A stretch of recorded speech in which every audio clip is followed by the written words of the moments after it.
Now, you may have heard of an Italian mountain range called the Dolomites. In Chinese, that's pronounced Dolomiti, and that is the name of this ski resort, which is run by Italians.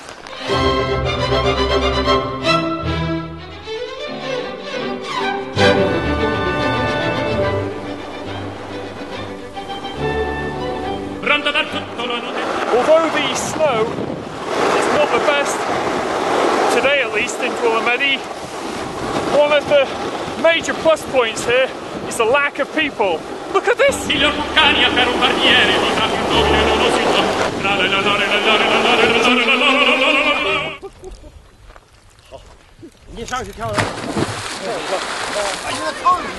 These guys are all quite old, but they all look very healthy, and they all proclaim the health benefits of diving in this extremely cold water.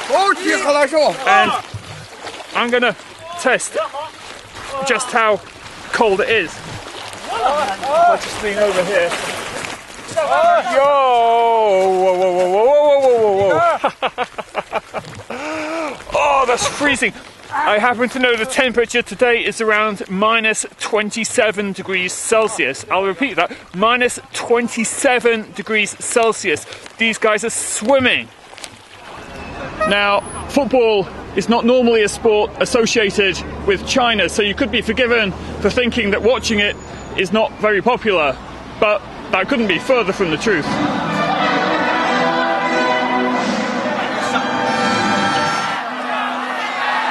The Workers' Stadium was a venue for the 2008 Olympics.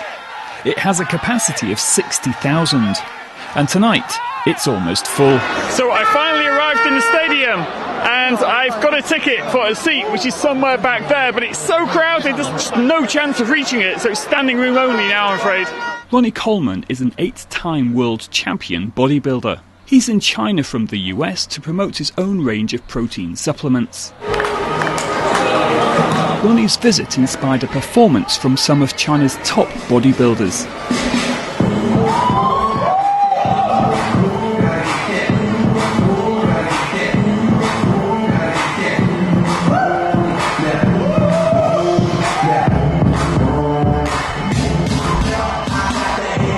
Many people in China like fitness. 健身可以首先能够给他们一个健康的身体。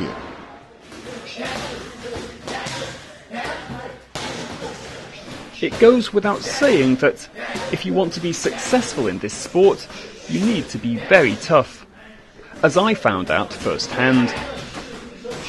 Okay, I'm now going to receive some kicks from possibly the toughest guy in China. Let's see how it goes.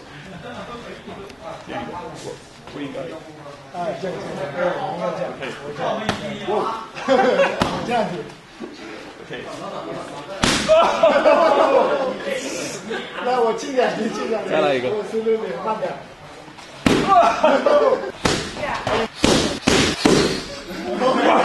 Okay. Man, these are quite thick, these pads, but still, I'm hurting here. They're really unbelievably hard. Pulling up at a primary school in central Beijing. But this is no ordinary school bus. Inside is a fully operating eye clinic. The bus drives around Beijing offering eye checks to students. Government statistics show that 1/3 of all children between 7 and 12 in China suffer from poor eyesight.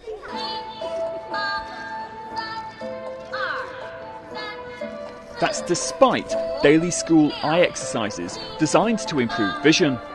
Experts believe poor eyesight's caused by too much reading and not enough time outdoors.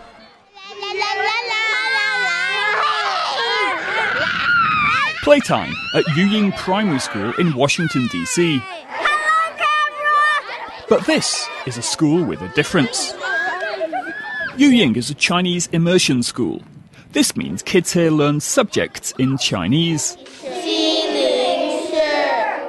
As China develops, the popularity of learning Mandarin is growing. Almost all America's 50 states now offer Chinese lessons at school, but few are as intensive as this one. Tashishe. I don't know his name. Tashishe. The current US President, Obama. The difference is Obama or what's he called? Romney. The difference is if this one is president, the other isn't. We're only interested on that level. Saito Shiho is 12 years old. This used to be her kindergarten. 1 year ago it was destroyed by a tsunami that killed 2 of her friends. This is the first time she's come back since the tragedy. She says she was at school when the earthquake hit. The tsunami alarm went off. Some people climbed upstairs, but others didn't, because real tsunamis rarely come. But this one did. This is Ishinomaki. It's one of the towns in northeastern Japan that was hit hardest by the tsunami. This used to be a housing estate with a school and factories and houses. Now, 1 year on, it's still completely decimated, and the rubble that has been cleared up over the last 12 months is here. Figures from the Japanese government say there are over 500,000 Chinese living in Japan.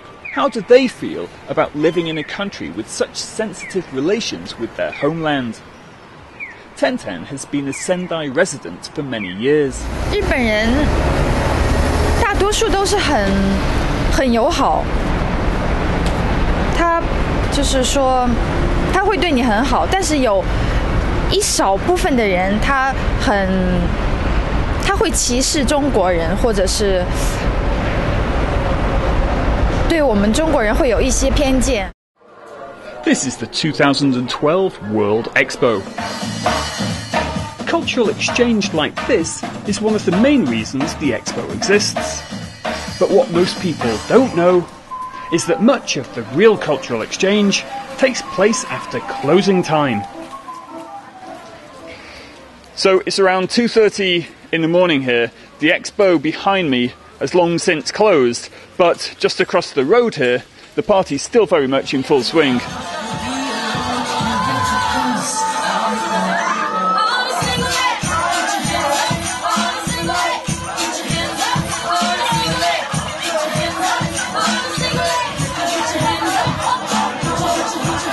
This is just us making a party, and this is what Expo's about. If we can't do it in Expo, we're going to do it outside.